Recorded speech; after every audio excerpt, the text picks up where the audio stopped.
I'm writing this from a throwaway account because I still work in federal service, and I would prefer not to attach my name to something that will likely be dismissed as exaggeration. I've been a park ranger for 13 years. I work in a federally protected forest in the western United States. It spans over 1 million acres of mixed conifer forest, alpine ridges, narrow ravines, and decommissioned service roads that were built decades ago and abandoned when funding shifted elsewhere. Most of the job is predictable: lost hikers, injured climbers, illegal camping, wildlife conflicts. If you work in this field long enough, you learn that almost every mystery has a procedural explanation once you step back and reconstruct the timeline carefully. There is one section of our forest that has never followed that pattern. Internally, it's designated Sector 47B. On public maps, it looks like nothing. It's simply blank space between two maintained trails. There used to be a service road cutting through that area in the late 1990s. After repeated erosion and washouts, the road was officially decommissioned. The gate remains locked. The sign reads, "Unstable terrain, no public access." That statement is accurate. It just isn't the full reason. When I first transferred to this forest, I heard vague references to sound carrying wrong in one particular drainage area. The comments were made casually. No one framed it as something unusual. It was treated more like a local quirk of topography. Experienced rangers sometimes talk about how the way valleys distort echo or how ridgelines throw sound in strange directions. That explanation made sense to me at the time. During my second year, I was assigned to perimeter patrol near the boundary of 47B with a senior ranger named Harris. He had been there long enough that he didn't entertain speculation. He was direct, practical, and careful with language. Before departure, he gave me 2 instructions that weren't in the standard safety briefing. We were not to separate inside the boundary buffer, and we were not to respond to auditory distress unless we had visual confirmation of the source. I asked him why. He said, "Because if you can't see it, you don't move toward it in there." That was the entire explanation. About 2 hours into that patrol, at approximately 11:20 hours, we heard a woman screaming for help. It wasn't faint. It wasn't distant. It sounded like someone maybe 50 yards into the trees, slightly downhill from our position. She was repeating that she couldn't move and needed assistance. Harris immediately contacted dispatch. No missing persons. No overdue hikers. No active reports. The voice continued. We shifted laterally along the ridge to triangulate, but the orientation didn't change correctly.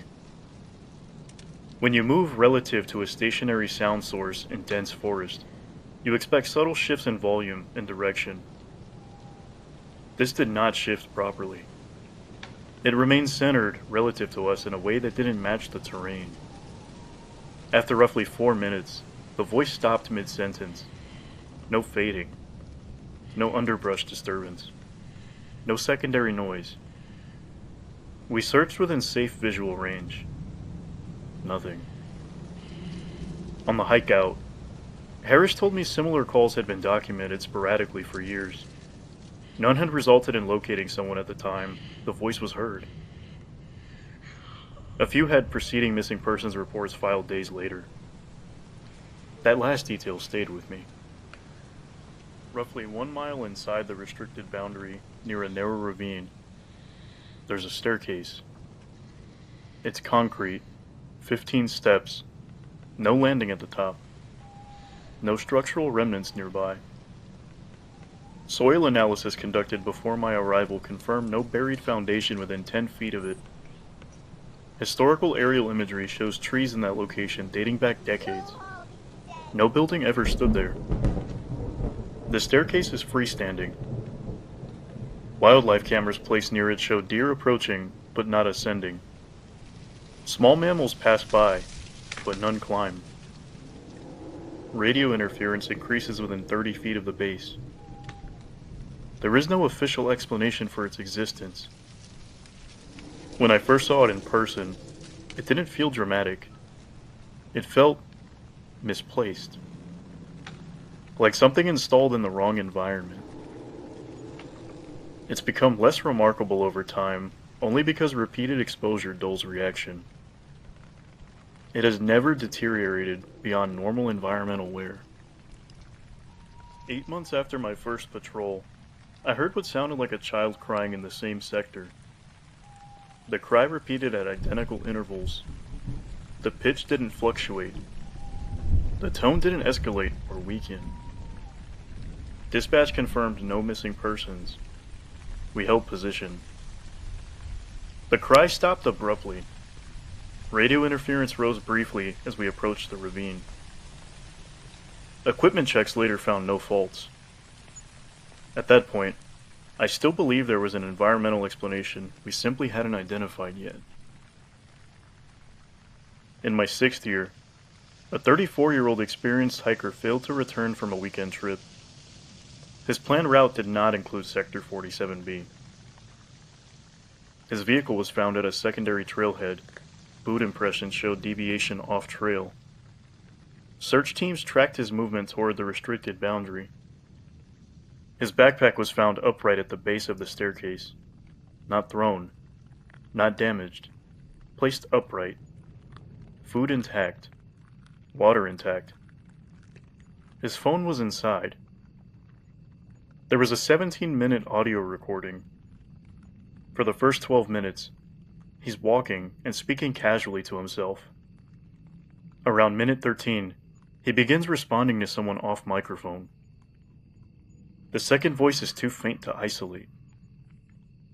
At minute 15, you can hear his voice answer from several feet away while he's still breathing directly into the microphone. 2 overlapping instances of his voice. The recording ends with footsteps circling the device. There is no impact sound. There is no audible struggle. We never recovered his body. After that incident, internal policy changed quietly. No solo patrols near 47B. No responding to auditory distress without visual confirmation. Increased perimeter cameras. No public acknowledgement of anomalous reports.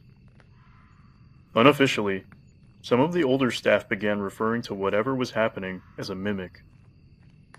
The term was never used in documentation. It was just shorthand. During my 8th year, I heard my name spoken behind me. It matched my cadence exactly. Same rhythm I used on the radio. Same inflection. Harris was with me. He heard it too. We did not turn. The voice repeated my name. Our radios began transmitting low, steady breathing. Dispatch confirmed no outgoing transmission. The interference stopped once. We increased the distance from the ravine. That was the first time I stopped trying to explain it.